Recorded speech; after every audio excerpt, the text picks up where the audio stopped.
This is a case that will show that just because something looks like a thing does not always mean that it is that thing. Hello, true crimerers. This is the mysterious case of Wanda Jean Mays. Viewer discretion is advised.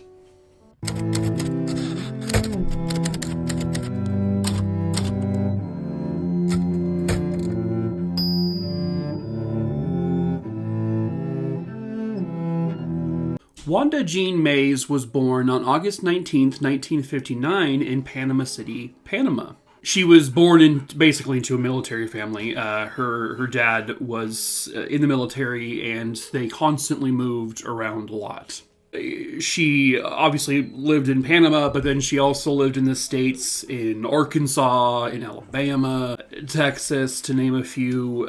She did attend high school here in the States, where she graduated. By 1986, she was essentially working for the military. She was working at an army post called Redstone Arsenal, and she was a secretary there.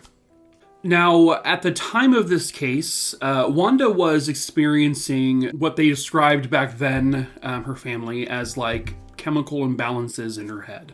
Wanda apparently was trying to diet, and she was going through, I guess, a few different styles of dieting, different types, and apparently she was so concerned about her weight that she was becoming very stressed about it, and it was putting her in like a bad mental place. And so her mental health seemed to be taking a pretty negative toll on her. She was never like actually diagnosed with anything like bipolar or anything.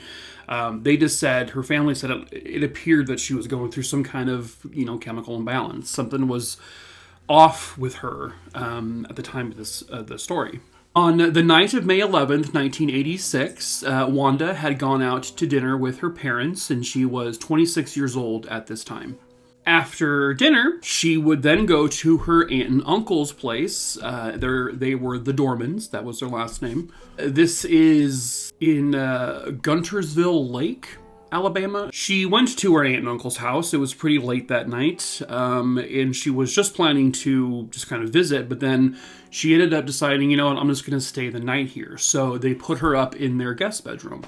The aunt and uncle said that Wanda went into the guest bedroom, closed the door, and presumably went to bed at just around 10:30 p.m. that night. The Dormans knew that Wanda had to go to work pretty early the next morning, and so it was about 5:30 in the morning on May 12th now, when they realized that Wanda hadn't come out of the room yet. They tried to open the door, and it was locked. They were calling out Wanda's name.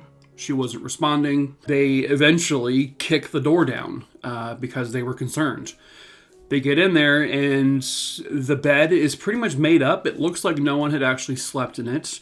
But Wanda's belongings are the home. But they found her keys, her jewelry. They also found like her shoes on the ground. Her purse was on the ground. Everything was there that she came with. But Wanda was gone, and she had somehow left a locked room. So they walked over and they noticed, well, there's a window that's broken. There is blood all over the window, all over the glass. So they call police. Something is definitely wrong here. She is missing, and there's blood in here. When police arrive, the family also realizes this, but police do confirm that it's very unusual because the glass was outside of the house, not inside. Basically, what that tells them is that the window was broken from inside the house, so did Wanda do that? Well, they go and they search the area. They walk down to, because this is on a lake, and they go to their dock. And on the dock, they see Wanda's nightgown. It's just lying crumpled up on the dock, and it has blood on it. Then they eventually search the lake, where they find an abandoned canoe on the lake, and there is blood in the canoe. They collect all of these things. They run the blood just to see if the blood type is the same as Wanda's, and they confirm eventually that it is her blood type. So they just assume that the blood in the canoe, the blood on her nightgown, the blood that was also on the window is all hers. Police put out a call to action basically to media, and they plaster her photo everywhere. They at this point believe that foul play was involved. She is bleeding, she is missing, and this is just super unusual. Did she sneak someone in the house with her that night, and maybe something happened? After the media puts out her image, they start to get some tips. One person calls the police and says, I think I saw Wanda walking along the highway, and this was near Guntersville. The witness also said that this woman's hair appeared to be super wet, as if she had just gotten out of the lake, or maybe just gotten out of the shower or something. Then another witness would call that said on May 13th, they think they saw her about 30 miles away from where she was last seen. This witness says they believe they saw Wanda sitting in a vehicle between two men. She looked to be very distressed. She looked scared and nervous. And then a few minutes later, they saw that same woman talking on a payphone, looking very distressed. And one of the men was standing right next to her. So now they're thinking, oh my God, has she been kidnapped by someone? And then eventually, murdered by chance. So they comb the lake. They look through the entire lake with divers and whatever tools they have at the time to see if they can find a body. They don't find one. But then after that, it just goes cold. They have found no traces of her. They have no more witness sightings. They look through her life to see if she had anyone in her life that may have done something to her.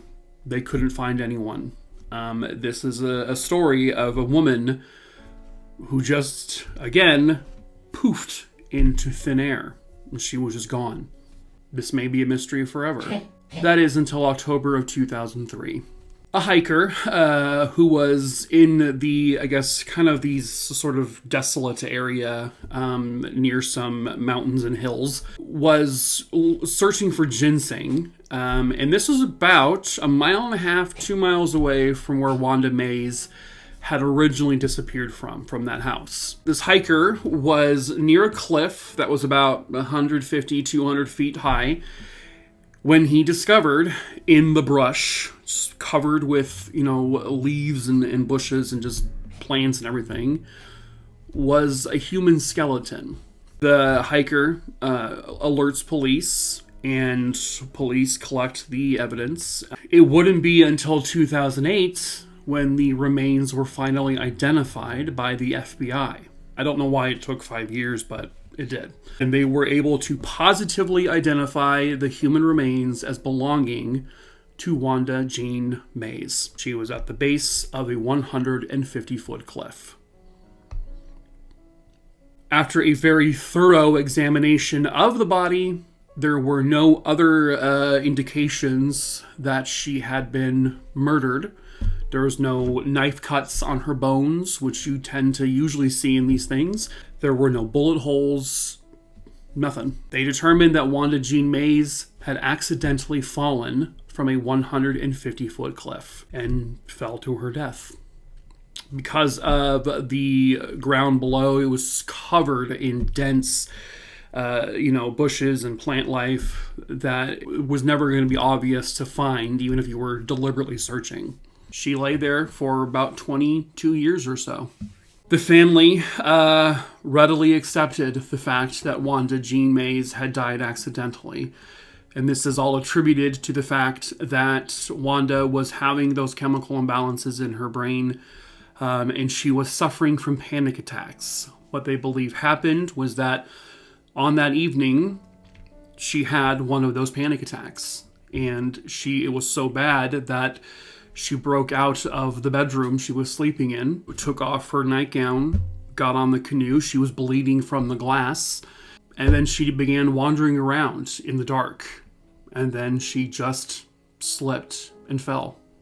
So despite the blood everywhere, the mysterious circumstances, the fact that it could very well easily have been determined as foul play, in the end, it was not. But at least Wanda Jean Mays' family finally found her, and they got to lay her to rest. And in the end, it was as simple as an accident. But that is it for this case. So, as usual, please subscribe if you are into this kind of thing, you weirdos. Also follow me on Facebook, Instagram, TikTok, all that stuff. It's all in my link tree, which is in the description below. I tell 4 news stories here on YouTube a week. I tell one story on Instagram, 1 story on Facebook, 1 story on TikTok every week now. Please follow me everywhere, you creepy stalkers. But that's it. That's it for this video. So, I'm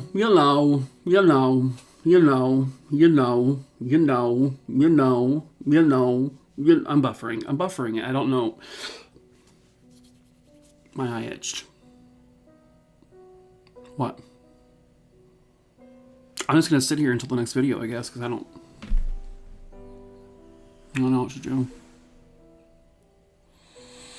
Goodbyes are hard. Goodbyes are hard. Okay.